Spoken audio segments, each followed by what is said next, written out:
la première joute et les besoins primaires à l'accession en bonheur, doit-on reprendre du dessert? J'appelle Violette Marsan à l'affirmative. Vous avez 5 minutes.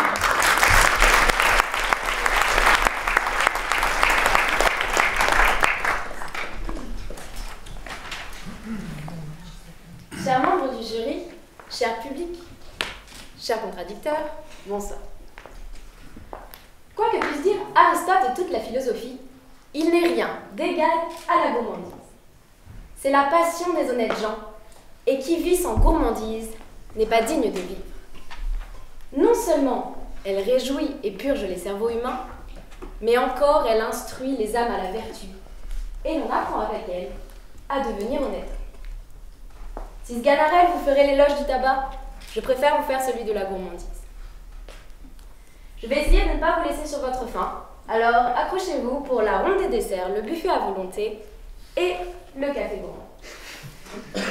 Dans la vie monastique des premiers siècles, la gourmandise était difficile et insidieuse car liée au besoin primaire, le besoin de se nourrir.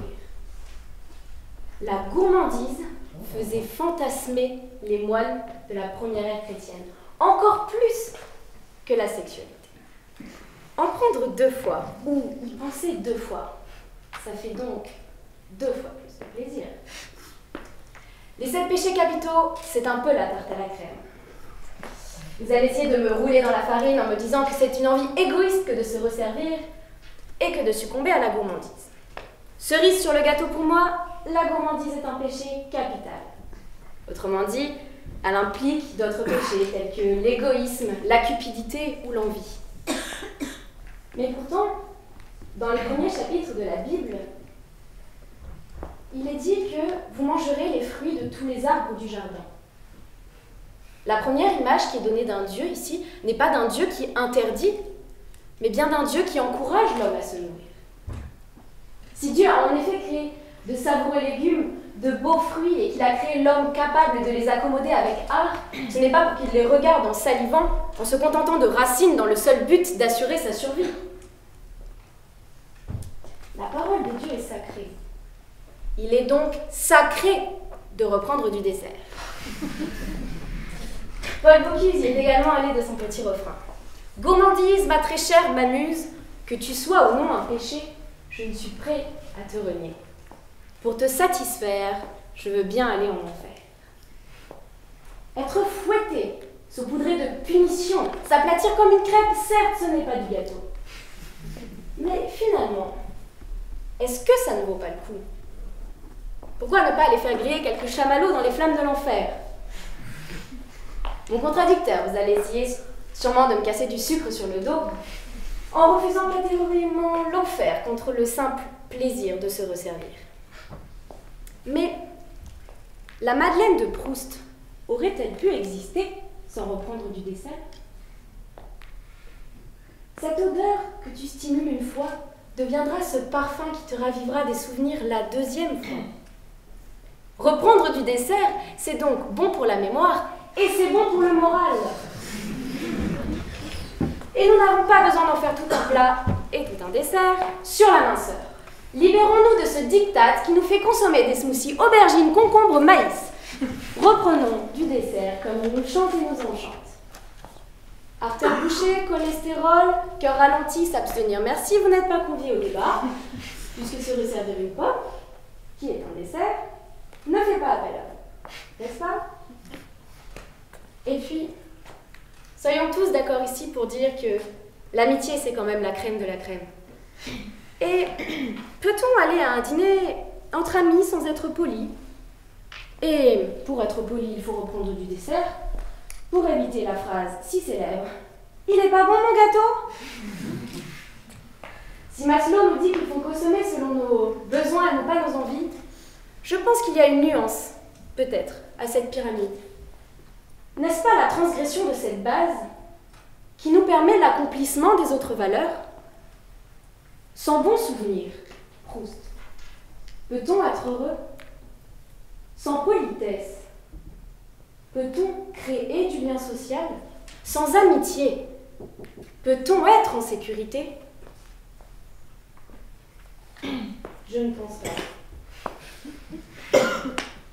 Harpagon nous dit « Il faut manger pour vivre et non vivre pour manger ». Il veut faire graver cela sur sa cheminée en lettres d'or pour ne pas dépenser un sou quand il invite à dîner. N'y aurait-il pas un Harpagon dans tous ceux qui se refusent à la gourmandise?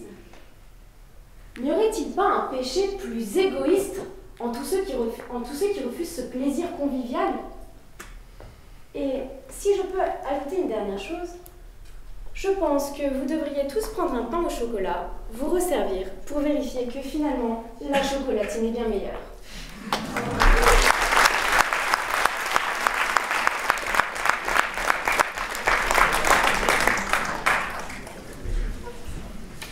Et à la négative, j'appelle Victor Allier.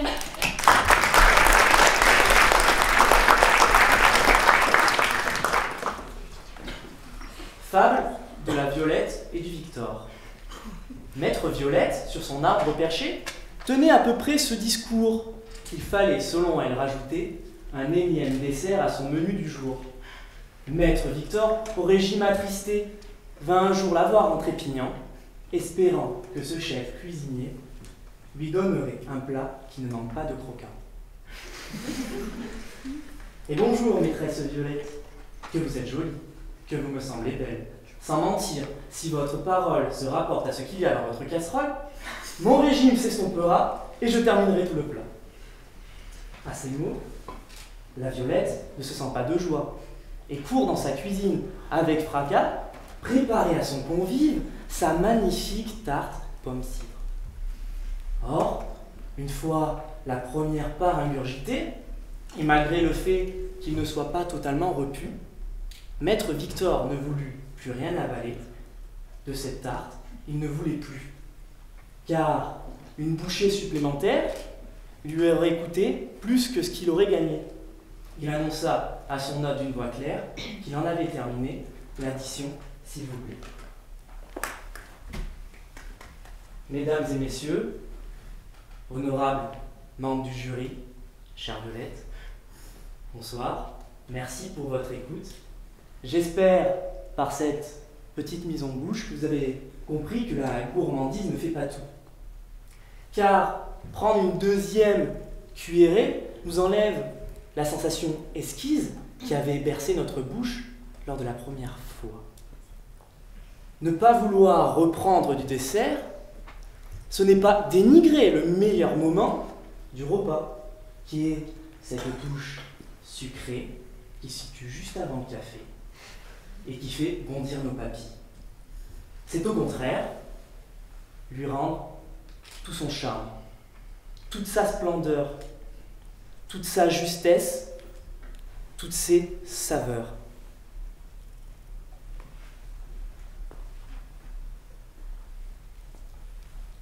Il n'est donc pas une obligation de reprendre du dessert. Et même, je pense que vous tous ici présents ne devriez pas succomber à la tentation si on vous l'obligeait. Oui, si on vous l'obligeait.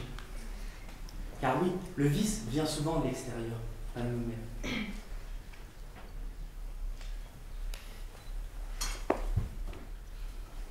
En faisant ce choix de ne pas succomber à un énième dessert, vous dressez une ode au dessert. Et vous faites de ce simple manger une dégustation, un moment unique et magique qui réveille l'essence.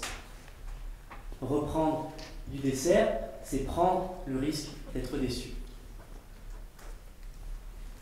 Imaginons maintenant que je ne vous ai pas convaincu par cette ode au dessert et que cette petite part de millefeuille qui vous fait de l'œil depuis tout à l'heure semble se rapprocher inlassablement de votre bouche. Pensif, rêveur, transporté, comme par les lèvres de cette dulcinée que vous avez amenée au cinéma, vous la regardez, elle vous regarde, vos mains glissent le long de la coudoir pour se rapprocher d'elle. C'est vous, c'est elle. Et au loin, les répliques du dernier Marvel ne sont plus que des murmures. Votre cœur bat. Il bat. Il bat. Il bat à tout rompre. Attraction. Comme deux aimants qui ne demandent qu'à s'aimer. Vos yeux ne la lâchent plus. Réfléchissez 2 secondes. Est-ce vraiment une bonne idée? Sûrement. Mais devriez-vous le faire? Je ne crois pas.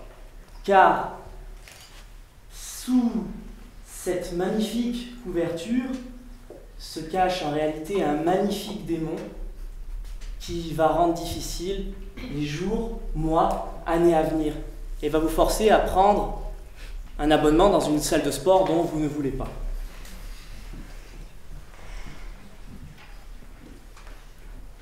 Après avoir dégusté cette somptueuse et raté les derniers moments du film, ça tombe bien, le film n'était pas le fil le plus important de mon propos, vous décidez de prendre un dernier verre.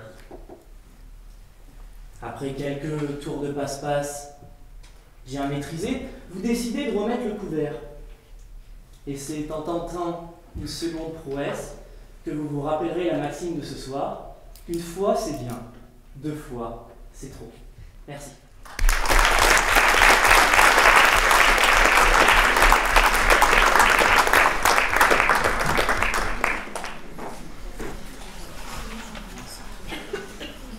Merci à tous les deux. J'appelle maintenant les 2 jouteurs à revenir au milieu de la salle pour un léger débat. Vous disposerez de 2 minutes pour réagir au discours de l'autre ou tenter de démontrer la supériorité de vos positions. Puis le jury sera invité à vous poser des questions.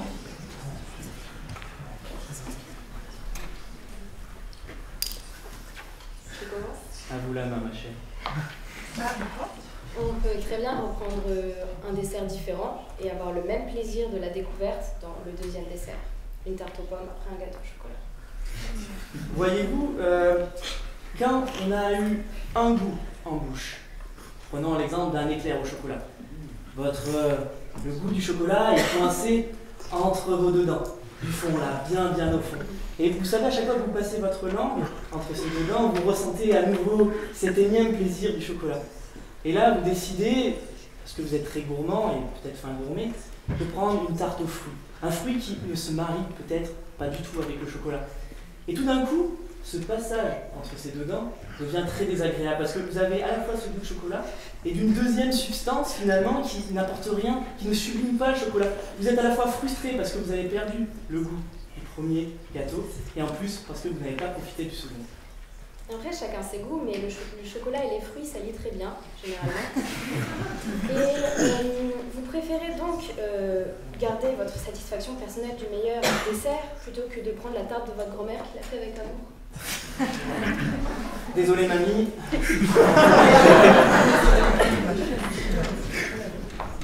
Oui, je sais, elle a mis beaucoup d'amour, beaucoup d'affection. Elle s'est dit son petit-fils qu'elle n'a pas vu depuis 2 mois vient la voir. Elle a sûrement préparé avant ça un énorme repas. J'ai sûrement le ventre, excusez-moi, très arrondi, presque telle une femme enceinte, on peut dire. Et non, finalement, sa tarte, arrivée à ce moment-là, quand vous me parlez de ma grand-mère, vous ne savez pas, moi, ce que je vis personnellement chez ma grand-mère. C'est-à-dire que moi, quand j'arrive au dessert, je n'en peux plus. Je suis déjà au point où le dessert est déjà de trop. Donc vous imaginez prendre une 2e part d'un dessert qui est déjà de trop. Garder son plaisir et refuser de faire plaisir aux autres, alors, pour ne pas reprendre du dessert. Merci.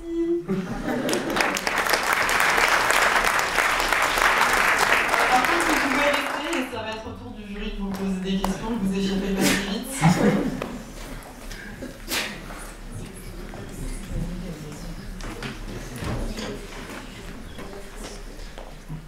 C'est pour tous les 2. On a le risque d'être déçu, mais aussi on a la prolongation du plaisir.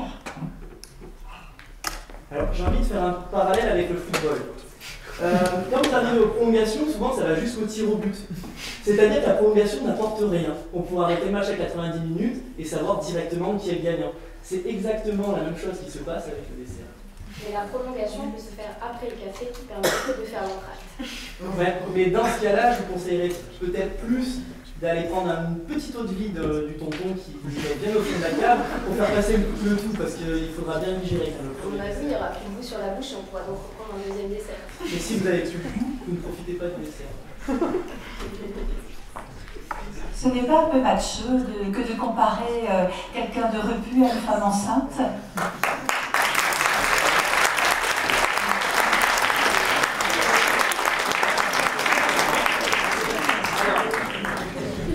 Oui, c'est vrai que de la manière dont peut-être j'avais tourné, vous l'avez mal compris. C'était plutôt pour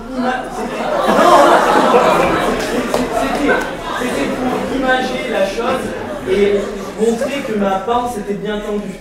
J'aurais pu utiliser l'image d'un ballon de football, mais bon, comme j'ai gardé... D'un verre de bière. Bah, vu que je ne bois pas d'alcool, c'est un peu plus compliqué pour moi de m'attribuer cette image. Vous pouvez me l'accorder. Et c'est pour ça que j'ai pris cette image qui parlait un petit peu un peu plus à l'assemblée plutôt qu'un ballon de baudruche tout simple qui a risque en plus d'éclater. Une dernière question? Quels sont vos 2 desserts préférés? Alors moi, personnellement, mon dessert préféré c'est le Paris-Brest. Et comme j'adore les coupes glacées, je choisirais un alliage qui plaît souvent, c'est-à-dire une boule de myrtille avec une boule de chocolat. Moi, je dirais la tarte aux fraises et les fruits tout simplement.